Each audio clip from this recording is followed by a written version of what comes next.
সঁচাই ভাল পোৱাটো মোক সন্দেহৰ থলকতে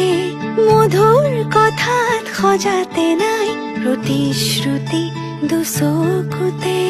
সদায় কাষতে থাকিবানে অচিনকৈ নদীতে পান ছয়োতালা এতিয়া কঁপিছে মন কি যাদু কৰিলা মোকে মনে মনে বন জুই জ্বলা